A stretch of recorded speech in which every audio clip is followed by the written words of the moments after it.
Shalom Bapak Ibu Saudara yang ada di rumah, dimanapun berada. Selamat hari Minggu, kita bersama-sama akan beribadah. Saya percaya kita dalam keadaan yang baik, diberkati Tuhan dan penyertaan Tuhan, kasih setia Tuhan berlangsung selama-lamanya dalam hidup kita. Kita mau persiapkan hati kita mau memberikan penyembahan, pujian yang terbaik bagi Tuhan kita. 2-3 orang berkumpul dalam namanya Dia ada. Dan Roh Kudus ada bersama-sama dengan kita. Haleluya. Kami tinggikan Engkau ya Tuhan. Kami buka hati kami. Kau Allah yang sangat baik. Apapun keadaan yang kami alami hari-hari ini, kami mau tetap berkata Tuhan itu baik. Bahwasanya untuk selama-lamanya kasih setia. Oh haleluya. We worship you, oh God. We glorify your name. We give you glory. We give you honor. Haleluya. Mari Bapak Ibu Saudara, inilah waktu yang terbaik untuk kita meninggikan Tuhan. Dia layak terima penyembahan kita. Oh haleluya. Kaulah perlindungan kami. Kau yang tak pernah tinggalkan kami, tak pernah melupakan kami, tak pernah sekalipun Kau melepaskan kami. Walau 1000 rebah di sisiku, 10.000 di kananku, Engkau tetaplah kekuatan kami. Haleluya. Oh, kiralah nama ya rala-ranamu, sikiri di biara lara-namaya. Haleluya. Haleluya. Kaulah gunung batu kami, kota benteng kami, perlindungan yang teguh. Bersamamu kami tidak takut. Haleluya. Oh Tuhan. Kiri di biara lana moshe kiri di dinayara laranamu. Haleluya. Haleluya. Oh Tuhan. We give you glory. We give you praise. Oh Tuhan, walau 1000 rebah di sisiku, amin Tuhan, Kau tetaplah Allah penolongku. Walau 10.000 rebah di kananku, takkan ku goyah, sebab Yesus serta. Walau 1000 rebah di sisiku, Kau tetaplah Allah penolong kami. Allah penolongku. Walau 10.000 rebah di kananku, takkan ku goyah, sebab Yesus. Mari jemaat Tuhan, katakan walau 1000. Haleluya. Walau 1000 rebah di sisiku, amin Tuhan. Kau tetaplah Allah kami, Kau tetaplah penolong kami. Amin ya Tuhan. Walau 10.000 rebah di kananku,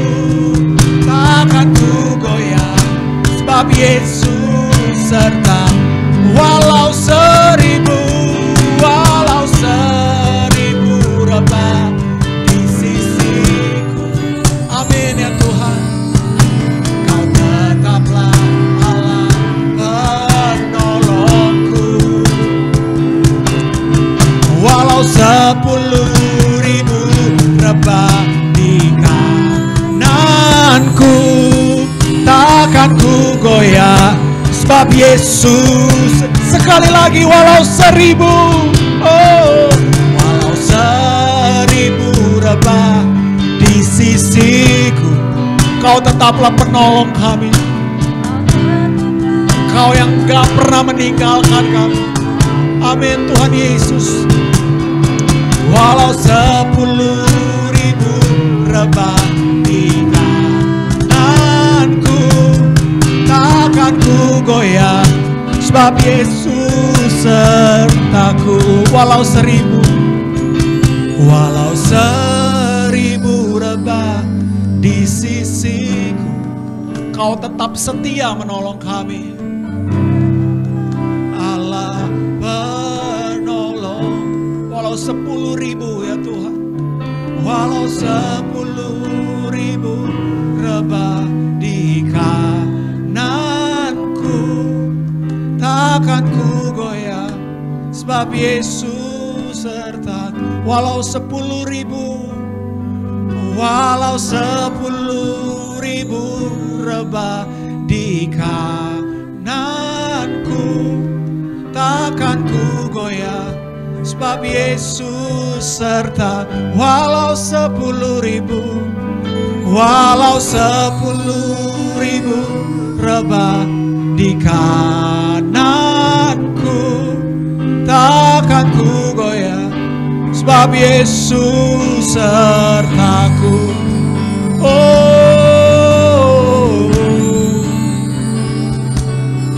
Kau penolong yang setia, Kau penolong kami Tuhan, memimpin kami, menuntun kami. Tak pernah Kau tinggalkan kami sendirian. Kami tidak takut asal kami besertamu. Kami tidak takut sebab Engkau memegang kami Tuhan. Oh haleluya. Kirala masyakaranamu, kiredebe yarala bakashe kiredebe. We worship you. Kami menyembah Kau, Allah yang begitu setia dalam hidup kami, Allah yang gak pernah melupakan kami, yang memegang tangan kanan kami dengan tangan kananmu, yang membawa kemenangan demi kemenangan. Haleluya. Oh haleluya. Kami tinggikan Engkau. Amin Tuhan. Haleluya. Haleluya.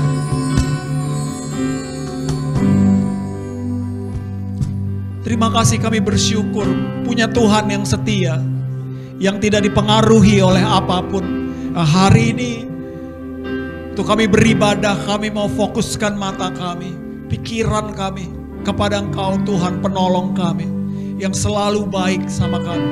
Walaupun sekitar kondisinya gak baik, tapi kami percaya Tuhan selalu baik.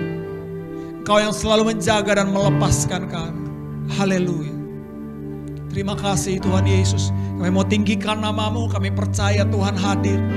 Selama kami meninggikan Engkau ya Tuhan, bertahtalah di atas pujian penyembahan kami. Sembuhkanlah yang sakit, bebaskanlah yang terikat ya Tuhan. Karena di dalam nama Yesus ada kekuatan. Haleluya.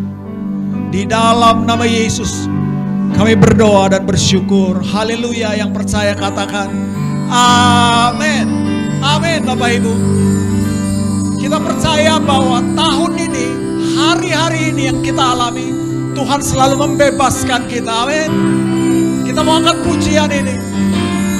Saudara dengarlah sangkakala, ini tahun pembebasan. Haleluya. Oh, katakan saudara.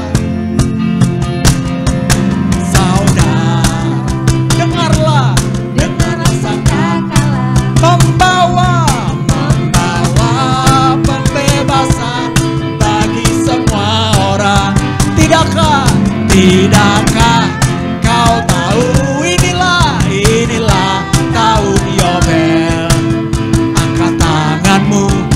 membebaskan tak. Sekali lagi katakan saudara. Saudara, dengarlah sang katalah, membawa pembebasan bagi semua orang. Tidakkah kau tahu? Tidakkah kau tahu? Inilah tahun. Amin.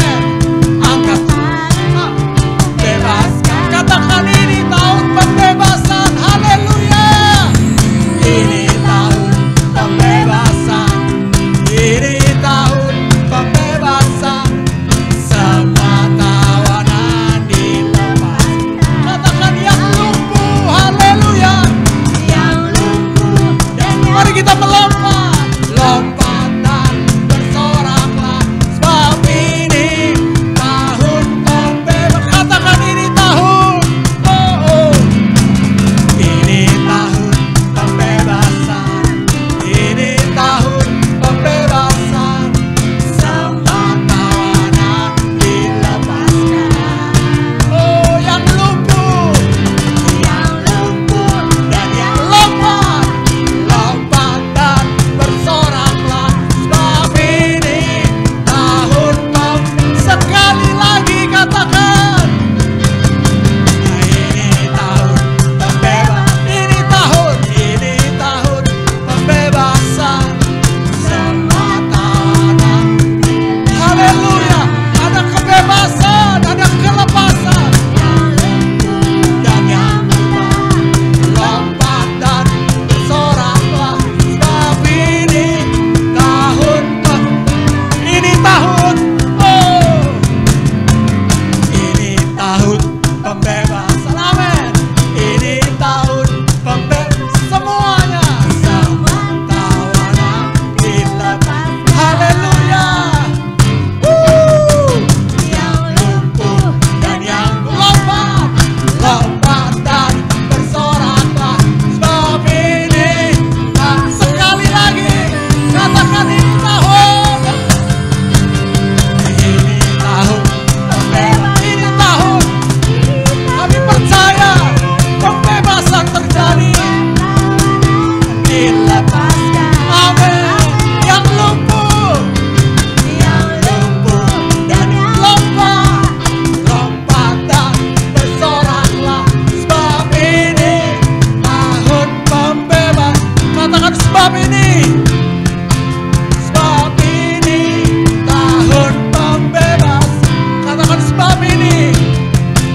Sebab ini tahun pembebasan.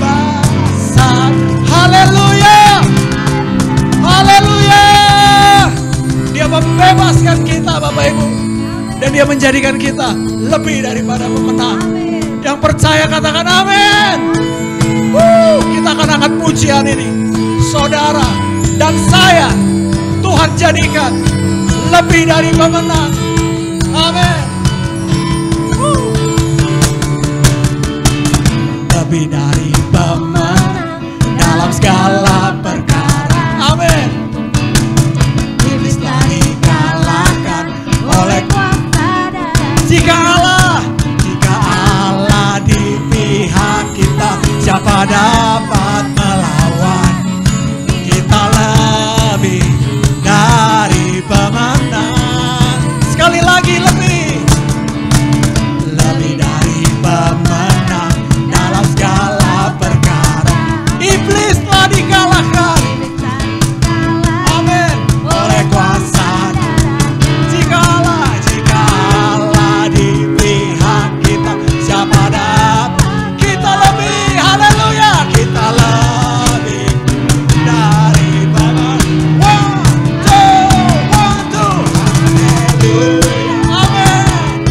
Kibarkanlah pancinya Yesus segala raja. Amin. Haleluya. Bangkitlah gerejanya. Kita lebih dari pemenang. Sekali lagi katakan lebih dari pemenang. Saudara dan saya, Tuhan jadikan orang-orang yang lebih dari pemenang. Amin.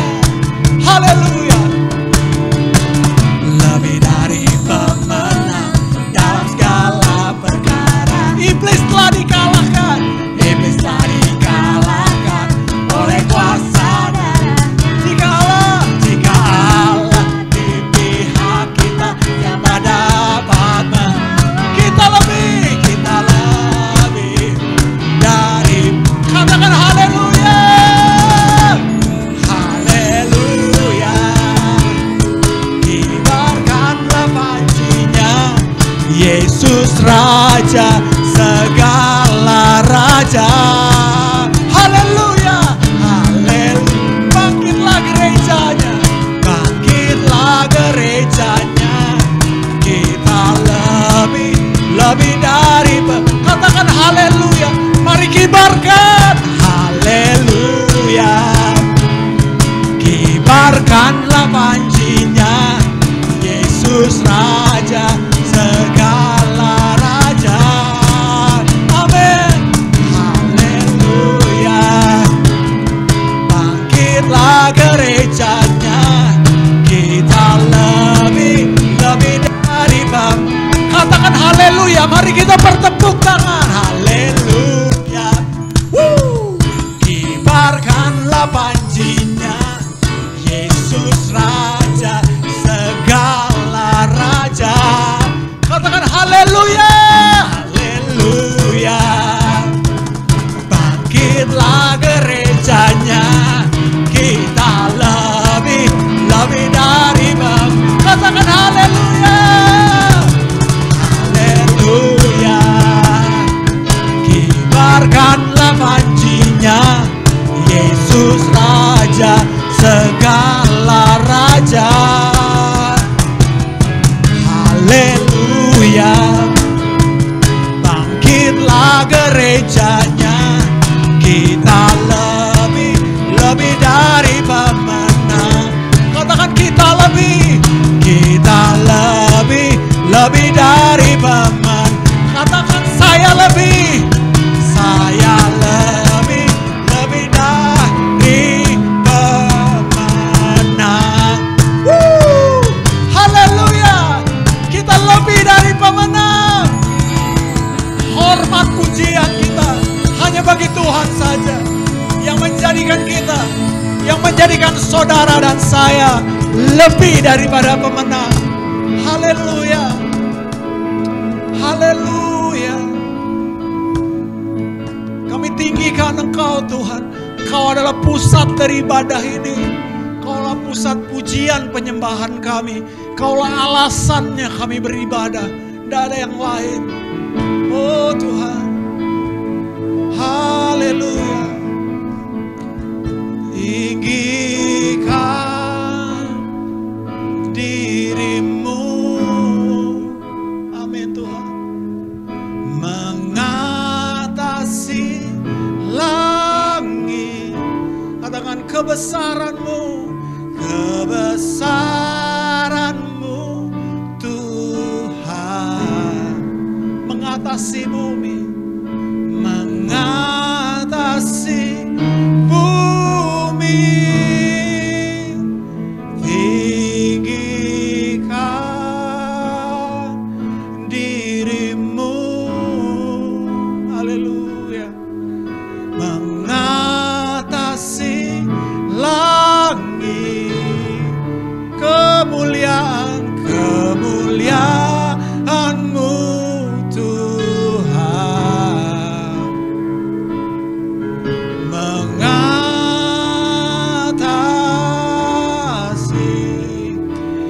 bumi. Mari sama-sama dengan saya Bapak Ibu. Katakan tinggikan, haleluya. Tinggikan, amin, dirimu. Mengatasi langit. Kebesaran-Mu, kebesaran-Mu Tuhan. Mengatasi bumi. Oh tinggikan, amin, dirimu. Haleluya, haleluya. Mengatasi langit. Kemuliaan, kemuliaan-Mu Tuhan.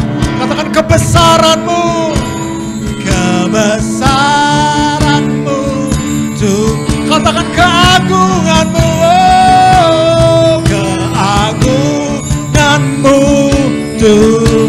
Katakan kejayaan-Mu, kejayaan Nyatakan keajaiban-Mu. Haleluya. Keajaiban-Mu tuh mengatasi bumi, mengatasi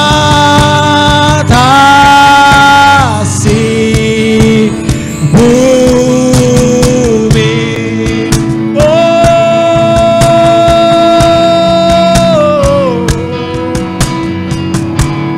tinggikanlah diri-Mu di atas hidup kami, di atas semuanya Tuhan. Engkau ditinggikan, Engkau diagungkan ya Bapa. Apapun yang terjadi hari-hari ini, Tuhan tetaplah Tuhan. Yesus tetap Tuhan. Engkau tetap layak ditinggikan. Engkau tidak dipengaruhi dengan apapun. Kiralamaya syakaradabo, kiranamaya ralaranabo, inaya ralaranamaya radabasi kiri biara. Haleluya, haleluya, haleluya. Engkau ditinggikan Tuhan. Di atas apapun yang terjadi, Engkau diagungkan, Engkau dimuliakan, Engkau disembah, layak dipuji. Tuhan yang berkuasa. Haleluya.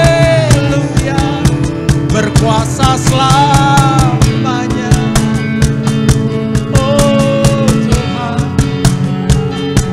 Kirala rada bayara ramo shikiri diri. Inayara lamo shandaya rada. Kirimayara namaya.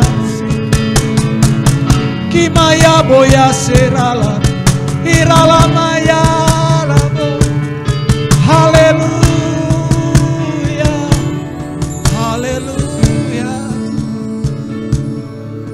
Oh Tuhan, kemuliaan-Mu, keagungan-Mu.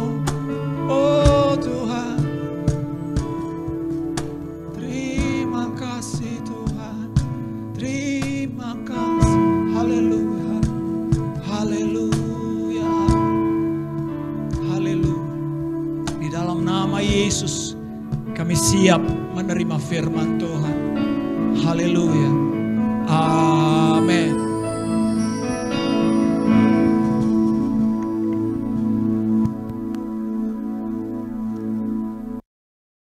Shalom Bapak Ibu yang dikasihi oleh Tuhan. Hari ini kita akan merenungkan firman Tuhan dengan tema menjadi pemenang.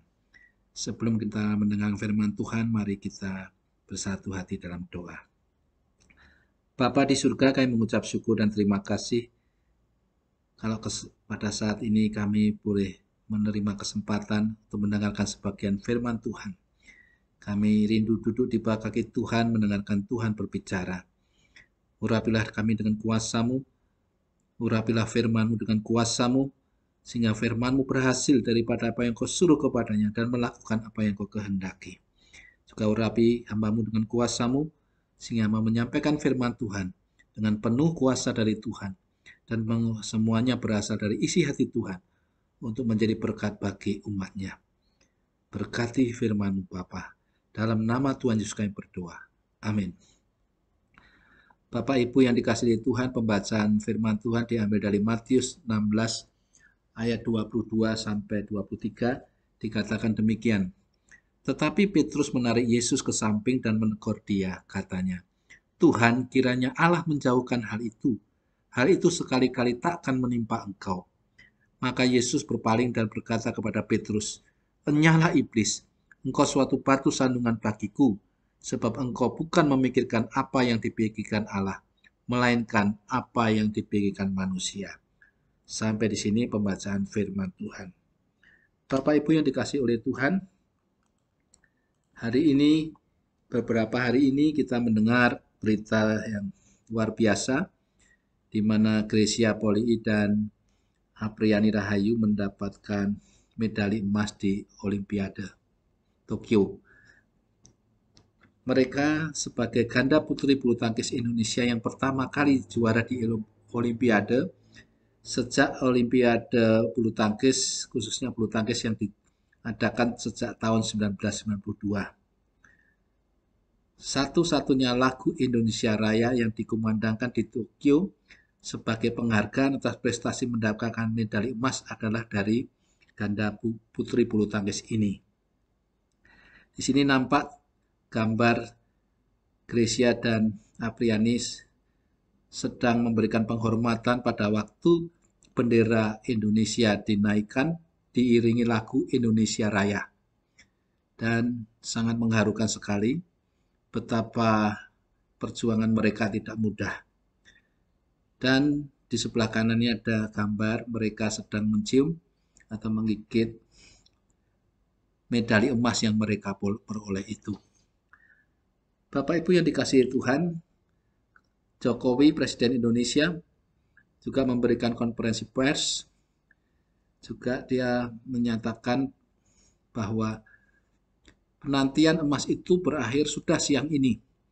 Ganda putri Indonesia Grecia Poli Apriani Rahayu berhasil menyabet medali emas Olimpiade Tokyo 2020 dalam pertandingan yang alot dan mendebarkan.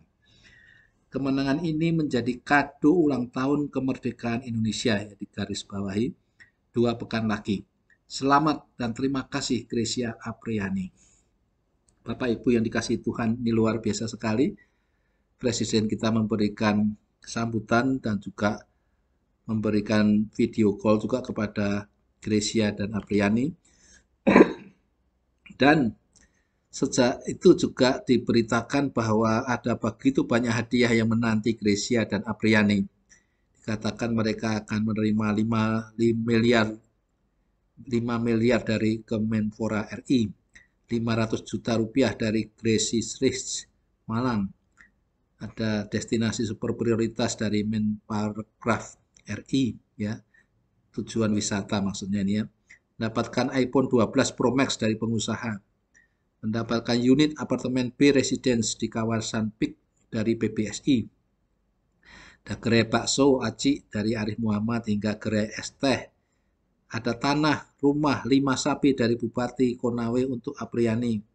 Ada tanah dari Wakil Wali Kota Tomohon untuk Grecia. Juga ada saham, ada kopi gratis seumur hidup, dan lain-lain. Bapak Ibu yang dikasihi Tuhan, mengapa mereka menerima banyak hadiah? Karena mereka ini mengharumkan nama bangsa Indonesia.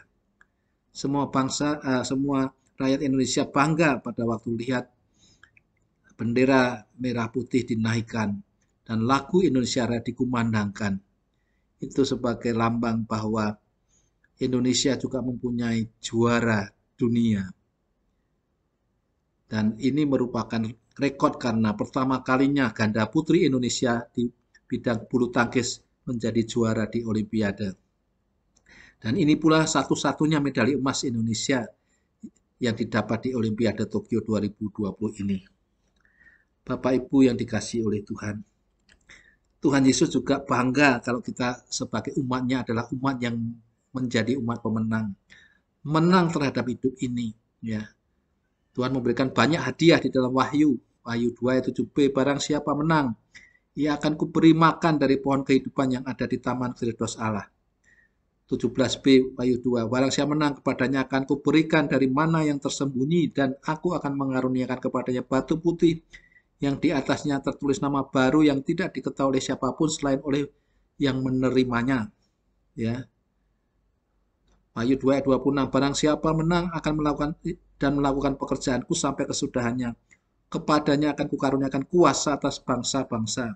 Terus Wahyu 3:5, Wahyu 3:12, Wahyu 3:21, Wahyu 21 ayat 7, barang siapa menang, ia akan memperoleh semuanya ini dan aku akan menjadi Allahnya dan ia akan menjadi anakku. Tuhan ingin anak-anaknya itu menjadi pemenang-pemenang dalam hidup ini, bukan menjadi pecundang, bukan menjadi orang yang kalah. Tuhan Yesus pernah memuji, ya, di dalam Lukas 7 ayat 9. Setelah Yesus mendengar perkataan itu, ia heran akan dia. Dan sambil berpaling kepada orang banyak yang mengikuti dia, ia berkata, aku berkata kepadamu, iman sebesar ini tidak pernah aku jumpai sekalipun di antara orang Israel. Ini cerita seorang hamba di Kapernaum seorang perwira di Kapernaum yang hambanya sakit hampir meninggal. Lalu Tuhan Yesus datang. Sebelum datang, perwira berkata, Tidak usah repot-repot, Tuhan Yesus datang. Katakan saja sepatah kata, hambaku itu pasti sembuh. Lalu Tuhan berkata, iman sebesar ini tidak pernah aku jumpai sekalipun di antara orang Israel. Berarti ini topnya nih, juaranya ini. Ya. Padahal iman kecil saja sudah bisa memindahkan gunung, apalagi iman yang gede gitu saudara ya. Matius 15:28 berkata, Yesus menjawab dan berkata kepadanya, hai ibu, besar imanmu, maka jadilah kepadamu seperti yang kau kehendaki, dan seketika itu juga anaknya sembuh. Yesus memberikan predikat ibu ini besar imannya, ya, karena dia tetap setia, tetap percaya dalam segala keadaan, apapun yang dialami, dia tetap datang kepada Tuhan mengharap pertolongannya. Imannya teruji menghadapi segala ujian. Ya. Lukas 21 ayat 3, Yesus berkata, aku berkata kepadamu, sesungguhnya janda miskin ini memberi lebih banyak daripada semua orang itu, sebab mereka semua memberi persembahannya dari kelimpahannya, tetapi janda ini memberi dari kekurangannya, bahkan ia memberi seluruh nafkahnya. Tuhan mengacungi jempol ini. Orang ini memberi terbanyak, ya, juaranya ini. Karena semua orang memberi persembahan dari kelimpahannya, tapi janda ini memberi dari kekurangannya. Bahkan ia memberi apa saudara? Seluruh nafkahnya. Luar biasa. Ya. Bapak Ibu yang dikasihi Tuhan. Kembali ke Matius 16 ayat 22 sampai 23. Petrus menarik Yesus ke samping menegur dia katanya, Tuhan, kiranya Allah menjauhkan hal itu. Hal itu sekali-kali takkan menimpa engkau. Maka Yesus berpaling dan berkata kepada Petrus, enyahlah iblis, engkau suatu batu sandungan bagiku, sebab engkau bukan memikirkan apa yang dipikirkan Allah, melainkan apa yang dipikirkan manusia. Di sini Yesus mau menderita untuk menggenapi rencana Bapaknya di Yerusalem. Dia akan mati di atas kayu salib. Tapi Petrus menarik Yesus ke samping dan berkata, kiranya Allah menjauhkan hal itu. Ya. Hal itu sekali-kali takkan menimpa engkau. Ya, ini seolah-olah dia kasihan kepada Tuhan Yesus. Ya. Tapi Yesus tahu ini roh bukan dari Petrus, dari iblis nih. Maka Yesus berpaling dan berkata kepada Petrus, enyahlah iblis, engkau suatu batu sandungan bagiku, sebab engkau bukan memikirkan apa yang dipikirkan Allah, melainkan apa yang dipikirkan manusia. Iblis masuk melalui pikirannya Petrus, yaitu supaya, Yesus itu kasihan ya, dia harus menderita, harus begini-begini. Tapi Yesus berkata, enyahlah iblis. Artinya apa? Yesus tidak kasihan pada diri sendiri. Yesus tidak self-pity.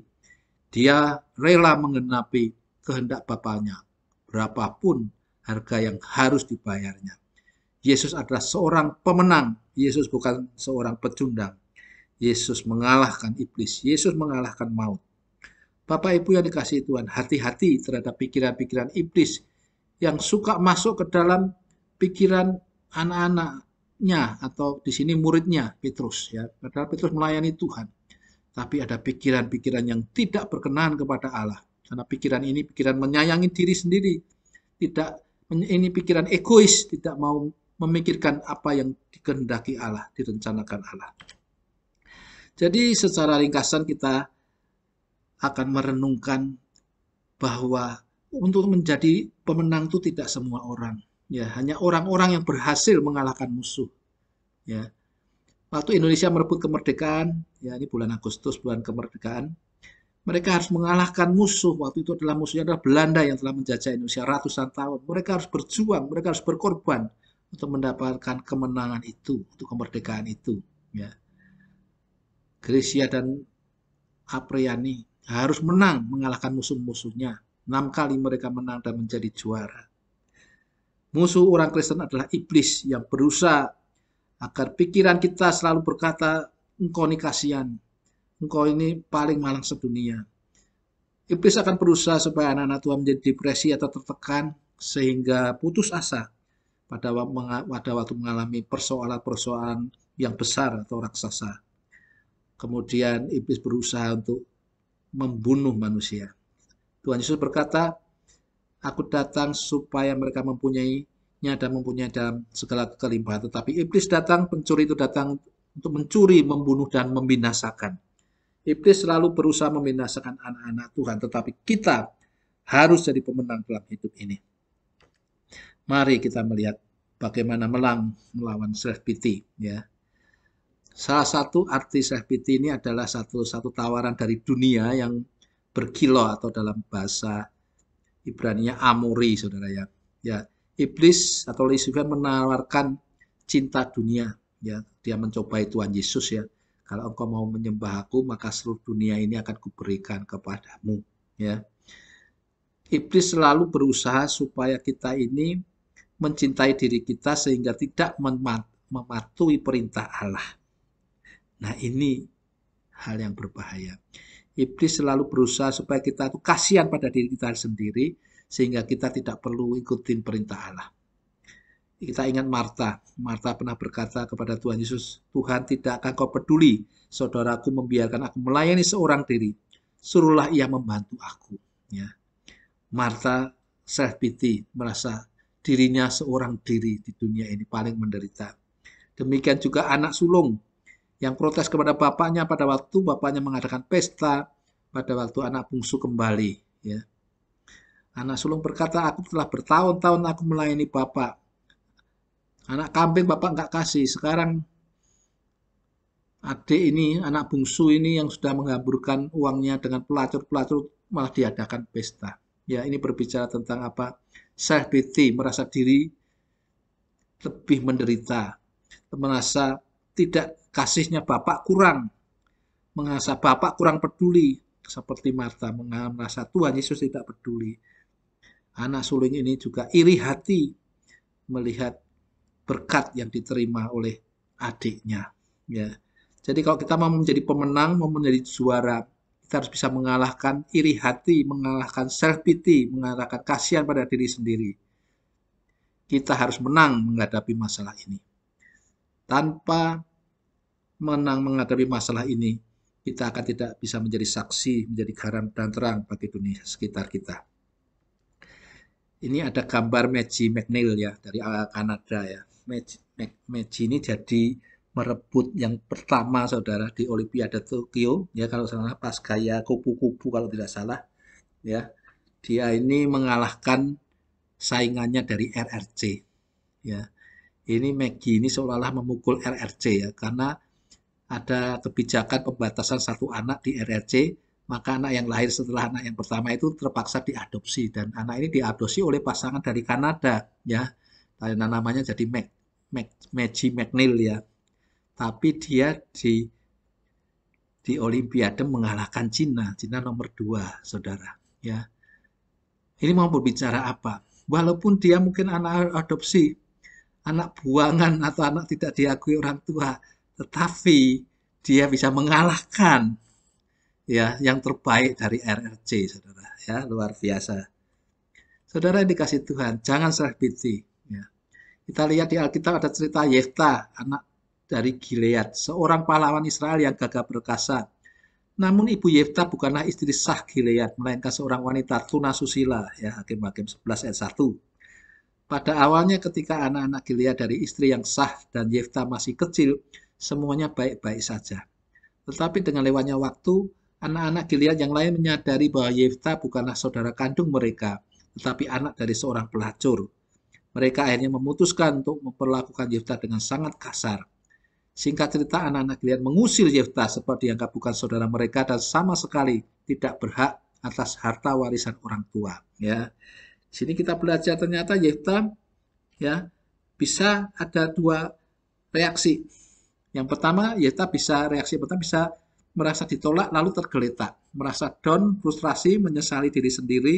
Kenapa kok lahir dari seorang perempuan tunasusila, kemudian jadi pengemis, bisa bunuh diri. Atau yang kedua, Yefta bisa bereaksi walaupun ditolak namun tidak tergeletak. Meskipun ditolak, ia tetap tegar dan mengatasi penolakannya dengan kekuatan Tuhan. Nah, Yefta memilih yang kedua. Ditolak namun tidak tergeletak. Rahasianya ada di dalam Hakim-Hakim 11 ayat 11. Tetapi Yefta membawa seluruh perkaraannya itu kepada Tuhan di Mizpah. Yefta tidak membawa seluruh perkaranya kepada dukun atau patung berhala, tetapi kepada Tuhan. Ini adalah satu tindakan yang sangat positif. Mispa artinya menara pengawas. Jadi ia memohon agar Tuhan sajalah yang menjadi menara pengawasnya, yang mengetahui segala perkara yang terjadi atas dirinya. Dia tahu Tuhan mengetahui bahwa dia ditolak, dia anak perempuan tunasusila dan lain. Dia jadikan Tuhan yang mengetahui segala sesuatu. Bapak Ibu yang dikasihi Tuhan, dalam sebuah buku bernama Life Greatest Lessons memaparkan penelitian yang dilakukan di Harvard ya dan beberapa universitas terkenal lainnya, menyimpulkan bahwa sikap itu jauh lebih penting daripada kecerdasan, pendidikan, bakat, atau keberuntungan. Mereka menyimpulkan bahwa hampir 85% dari kesuksesan seseorang disebabkan oleh sikap, sedangkan 15% lainnya karena kemampuan. Walaupun sangat sulit memberikan presentasi yang spesifik bagi karakteristik semacam ini, namun siapapun yang pernah mempelajari perilaku manusia akan setuju bahwa titik awal semua kesuksesan adalah sikap positif. Ya, berita baiknya adalah mungkin Anda tidak dapat mengubah warna kulit, namun Anda dapat mengubah sikap Anda. Ya, sikap positif bukanlah produk genetis atau keturunan, melainkan sebuah ciri yang dipelajari dengan pelatihan yang tepat. Karena itu jika saudara memiliki sikap yang buruk, saudara dapat mengubahnya menjadi baik. Jika Anda sudah baik, sikap itu dapat dilatih untuk menjadi lebih baik lagi mulai dari sekarang. Apakah sikap itu? Yang paling mudah dipahami adalah definisi dari American Heritage Dictionary, cara berpikir atau merasakan dalam kaitannya dengan sejumlah persoalan. Ya.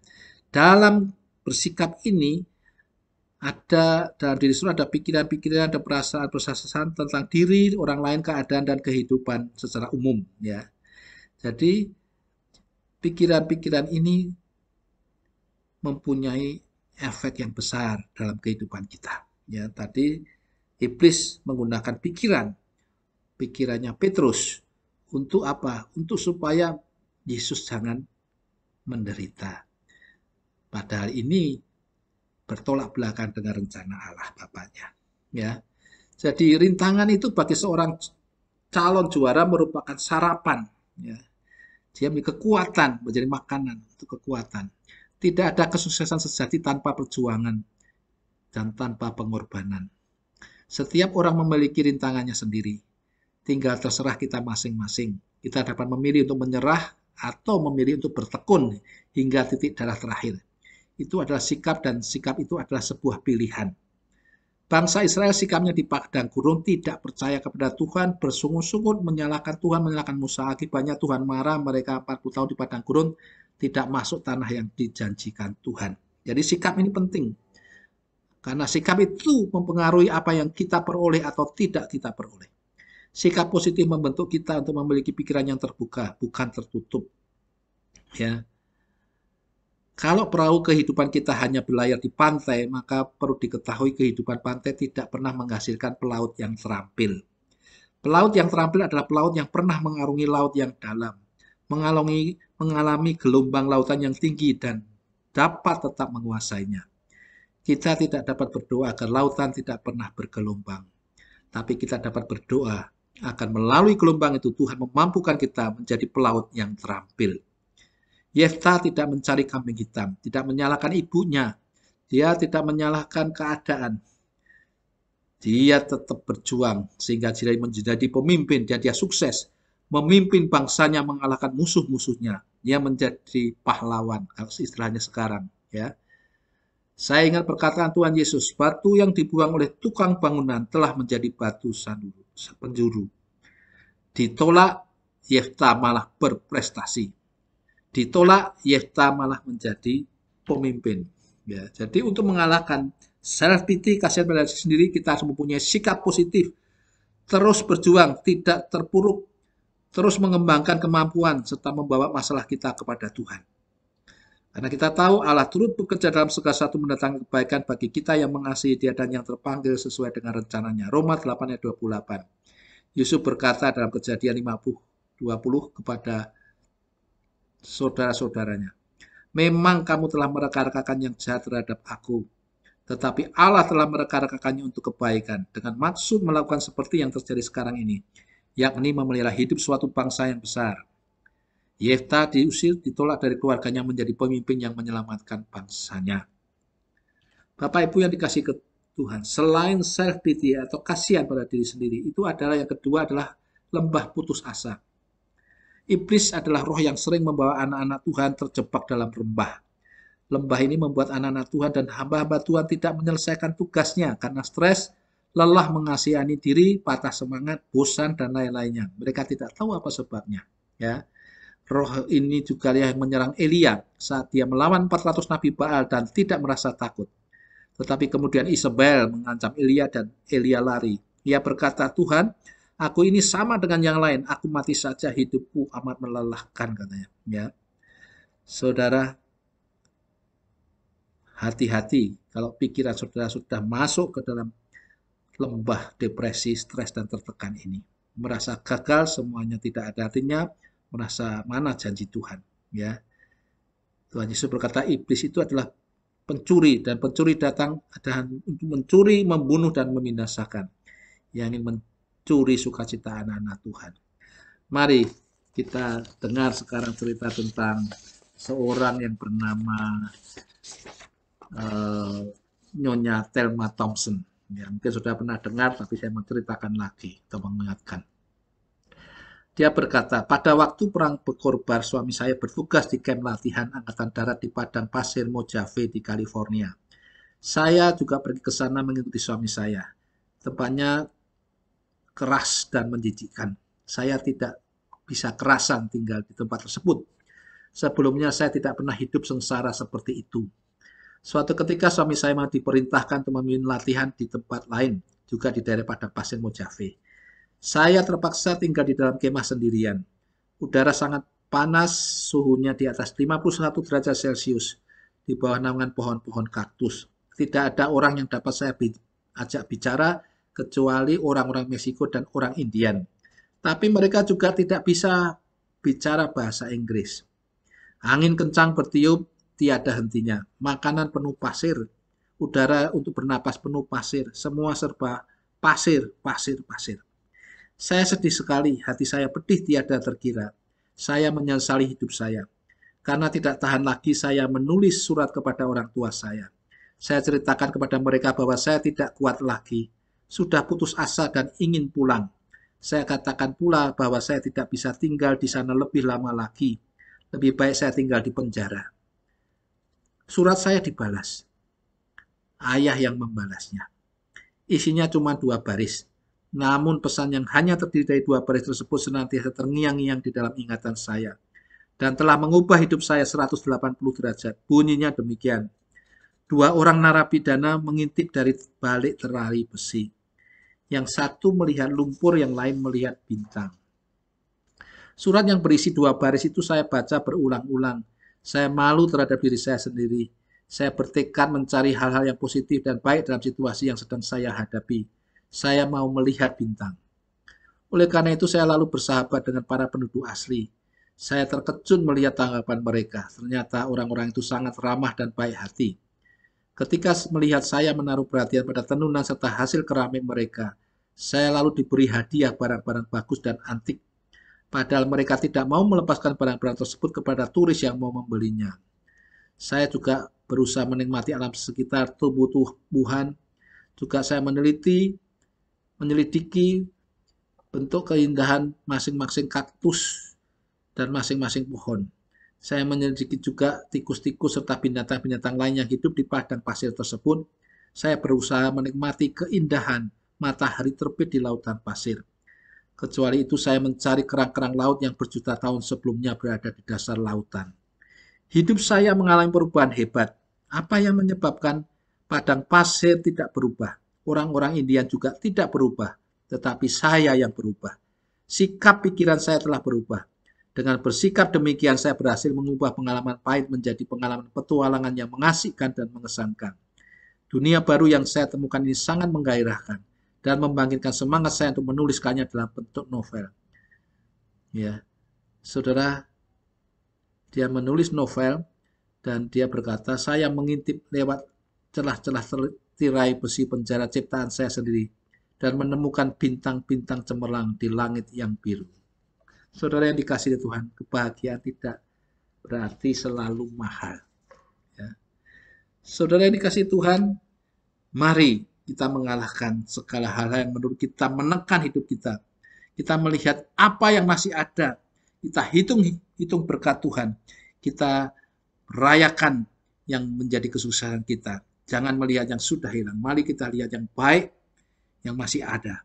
Kita lihat bintang dan bukan lumpur. Kita bersyukur untuk setiap keadaan yang kita alami. Kita buat penderitaan kita menjadi kekuatan dan ketabahan untuk menghadapi masa depan kita. Kita taklukkan pikiran kita kepada Kristus seperti dalam 2 Korintus 10 ayat 5. Kami mematahkan setiap siasat orang dan merubuhkan setiap kubu yang dibangun oleh keangkuhan manusia untuk menentang pengenalan akan Allah. Kami menawan segala pikiran dan menaklukkannya kepada Kristus. Pikiran kita perlu ditaklukkan kepada Kristus, kepada firman Allah ini, supaya hidup kita menjadi hidup yang berkemenangan. Pikiran kita pengaruhnya besar dalam hidup kita. Pikiran pengaruhnya besar dalam kesehatan kita. Pikiran pengaruhnya besar terhadap imunitas tubuh kita. Itu sebabnya mari kita isi pikiran kita dengan yang baik. Pikiran itu bisa membuat kita bahagia, tapi bisa juga membuat hidup kita menderita, bahkan lebih menderita dari penderitaan itu sendiri. Itu sebabnya Filipi 4 ayat 8 berkata, jadi bahagia akhirnya.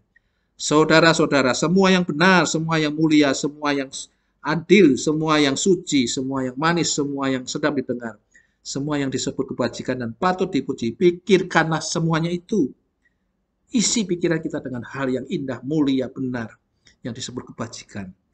Nah, nanti dikatakan ayat seterusnya, maka damai sejahtera Allah yang melampaui segala akal itu akan memelihara hati dan pikiran kita dalam Kristus Yesus.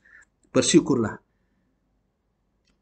Yang ketiga, pikiran kita itu bisa bertemu dengan masalah raksasa, yaitu ketidakmungkinan. Sesuatu yang terlalu berat, yang kita rasakan terlalu berat, seperti penyakit yang tidak dapat disembuhkan, seperti utang yang tidak dapat dibayar, seperti kehilangan orang yang sangat dicintai, kehilangan nama baik, mengalami masalah yang seolah-olah jalan buntu, tidak ada jalan keluar, dan merasa ingin menyerah dan meragukan kebaikan Tuhan. Iblis selalu berusaha supaya pikiran kita menjadi orang yang merasa gagal dan membuat kita berkata, mana janji Tuhan. Bapak Ibu yang dikasihi Tuhan, saya mau menceritakan sekali lagi cerita yang lain mengenai cerita orang bernama Mary Jusman, bukan nama sebenarnya, nama samaran, karena dia malu menceritakannya, tetapi saya mau bacakan bagi Bapak Ibu. Selama masa negara dalam keadaan tertekan, terdepresi, penghasilan suami saya 1 minggu rata-rata cuma beberapa ratus ribu, itu pun kerap kali tidak bisa diterima seluruhnya sebab bila sakit gajinya dipotong. Dan ia sering sakit, ia mengalami kecelakaan kecil berturut-turut, ia menderita sakit, demam, malaria, gondong, beberapa kali influenza. Rumah yang kami bangun sendiri dengan susah payah terpaksa kami jual. Kami punya utang beberapa juta ke sebuah toko. Padahal kami harus memberi makan 5 anak. Untuk menanggulangi ini semua, saya terpaksa harus mencari uang dengan jalan mencuci serta menyetrika pakaian tetangga. Saya membeli pakaian besar dari toko loak. Saya permak untuk pakaian anak-anak saya. Saya menderita sakit karena sangat sedih. Pada suatu hari pemilik toko yang meminjamkan uang sekitar 700 ribu waktu itu menuduh anak saya yang berumur 11 tahun mencuri beberapa pensil. Anak saya menangis terseduh-seduh ketika menceritakan hal itu. Saya tahu ia anak jujur dan sensitif. Dan sekarang ia dipermalukan serta dihina di depan orang banyak. Kejadian ini membuat saya putus asa dan kacau. Saya lantas memikirkan segala kemalangan yang kami derita. Saya tidak punya pengharapan masa depan sama sekali. Rasanya saya seperti akan jadi gila karena sedih dan takut. Suatu ketika saya mematikan mesin cuci, kemudian mengajak anak saya yang berusia 5 tahun masuk ke kamar tidur. Semua lubang angin dan celah jendela saya tutup dengan kertas dan kain. Anak saya bertanya, untuk apa ibu? Saya jawab, jangan banyak bicara, ibu punya suatu rencana dalam kamar ini. Kemudian keran gas pemanas yang ada di dalam kamar itu saya buka, tetapi apinya tidak saya nyalakan. Kemudian saya berbaring di tempat tidur dan anak saya ada di samping saya. Ia berkata, kok aneh ibu? Kita baru saja tidur, sekarang tidur lagi. Tapi langsung saya jawab, tidak usah cerewet. Kita istirahat sebentar. Kemudian saya memejamkan mata sambil mendengar desis gas yang menyembur keluar dari tabung pemanas. Bau gas itu takkan pernah saya lupakan. Tiba-tiba saya mendengar lagu. Dengan penuh perhatian lagu itu saya dengarkan. Mungkin saya lupa mematikan radio di dapur. Tapi tak apalah, biarkan saja. Dan lagu itu terus mengalun. Kini saya mendengar seseorang membawakan lagu pujian yang terjemahannya lah seperti ini. Sungguh bahagia kita bersahabat dengan Yesus. Seluruh dosa dan nestapa kita ditanggungnya. Sungguh beruntung kita menyerahkan segalanya kepada Tuhan dalam doa. Oh, kenapa damai kita hilang? Oh, kenapa kita tanggung derita? Sebab kita tidak menyerahkan segalanya kepada Tuhan dalam doa. Setelah mendengar lagu pujian itu, saya lantas sadar bahwa saya membuat kesalahan yang tragis. Saya berusaha melawan pertempuran sengit yang saya hadapi sendirian. Saya tidak menyerahkan segalanya kepada Tuhan dalam doa. Saya langsung melompat dari tempat tidur.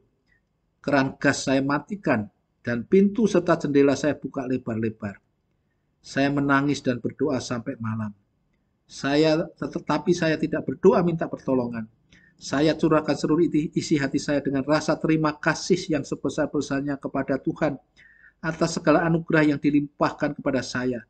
Tuhan telah menganugerahkan 5 anak yang manis-manis, semuanya sehat, rupawan serta kuat, baik badan maupun pikirannya. Saya berjanji kepada Tuhan tidak akan melakukan perbuatan yang tidak dikehendakinya, dan saya harus berusaha memegang teguh janji tersebut. Walaupun kami kehilangan rumah dan harus pindah ke sebuah pondok bekas sekolah desa yang kami sewa ratusan ribu sebulan, saya bersyukur kepada Tuhan karena kami dianugerahi pondok tersebut. Saya bersyukur kepada Tuhan sebab kami diberi tempat berlindung, tempat berteduh di waktu hujan, dan tempat bernaung di waktu panas. Dengan tulus ikhlas saya berterima kasih kepada Tuhan bahwa segalanya tidak menjadi buruk. Dan saya percaya Tuhan mendengarkan doa saya. Kemudian keadaan mulai membaik. Keadaan negara mulai membaik. Penghasilan kami bertambah sedikit. Saya mendapat pekerjaan sebagai pemeriksa topi pada sebuah perkumpulan. Di samping itu saya bekerja sambilan dengan berdagang kaos kaki. Salah satu anak saya meneruskan sekolah ke universitas. Untuk membiayai dirinya, ia juga bekerja sambilan di tempat peternakan. Tiap pagi dan malam ia memerah susu sapi sebanyak 13 ekor. Sekarang anak-anak saya sudah besar dan sudah berkeluarga. Saya punya 3 cucu yang sehat dan bugar. Bila saya tengok kembali masa yang telah silam dan ingat tentang kejadian mengerikan itu, ketika saya berada dalam kamar tertutup dengan keran gas terbuka, saya lantas mengucap syukur berkali-kali kehadirat Tuhan. Saya bersyukur bahwa saya bangkit tepat pada waktunya. Seandainya kejadian yang fatal itu berlangsung terus, saya pasti tidak bisa lagi menikmati masa-masa yang indah. Saya pasti sudah kehilangan tahun-tahun yang penuh bahagia selamanya. Setiap kali saya mendengar ada orang yang mau bunuh diri, hati saya seakan-akan mau berteriak, Jangan bunuh diri. Saat-saat paling gelap dalam hidup ini hanyalah sebentar saja dibandingkan dengan kebahagiaan masa-masa selanjutnya. Saudara yang dikasihi oleh Tuhan, hari ini mari kita mengalahkan semua bisikan-bisikan iblis yang membuat kita self-pity, kasihan pada diri sendiri, membuat kita putus asa, membuat kita tidak percaya kepada Tuhan. Mari kita menguatkan iman kepercayaan kita kepada Tuhan. Kita serahkan segala khawatir kita kepada Tuhan, sebab Ia yang memelihara kita. Kata 1 Petrus 5 ayat 7 ya.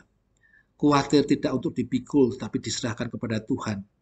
Izinkan sukacita Tuhan menguasai kita. Karena Nehemia 8 ayat 11b berkata, Jangan kamu bersusah hati, sebab sukacita karena Tuhan, itulah perlindunganmu. Ya. Tuhan Yesus berkata, dalam Yohanes 15 ayat 11, semuanya itu kukatakan kepadamu supaya sukacitaku ada di dalam kamu dan sukacitamu menjadi penuh. Bagaimana sukacita Tuhan menjadi penuh dalam diri kita? Pada waktu kita menuruti perintah Tuhan Yesus, yaitu tinggal di dalam kasih-Nya. Kita menuruti perintah Bapa, tinggal di dalam kasih-Nya seperti Tuhan Yesus.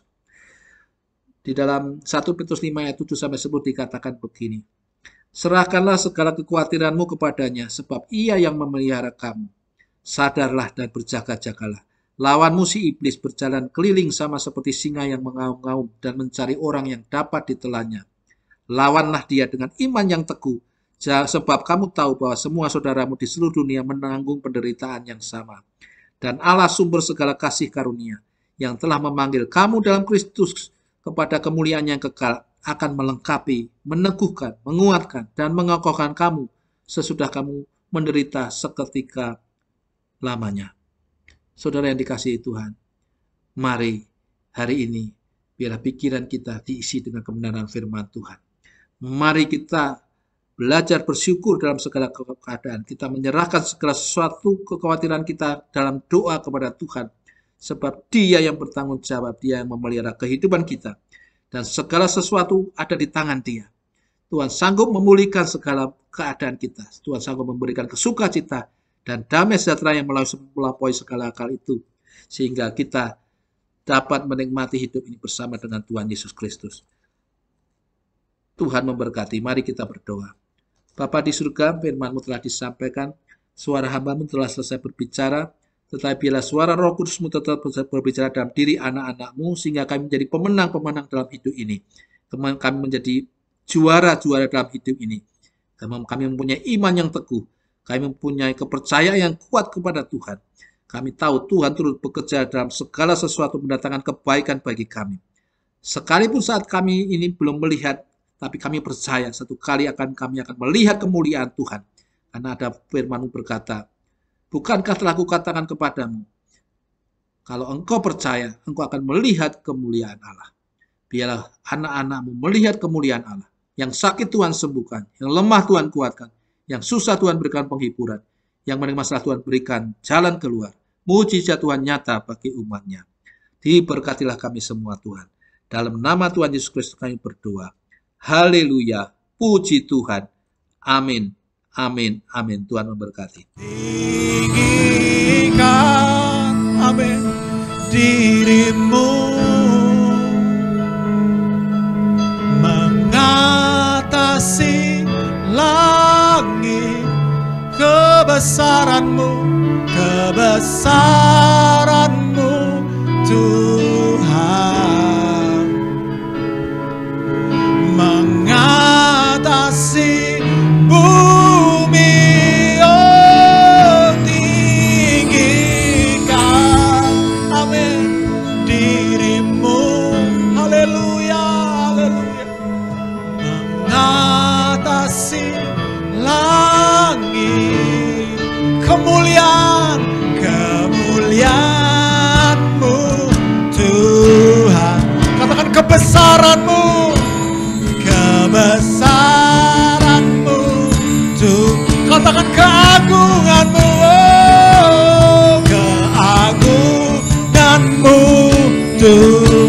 Katakan kejayaan-Mu, kejayaan-Mu Tuhan. Katakan keajaiban-Mu, haleluya, keajaiban-Mu Tuhan, mengatasi bumi.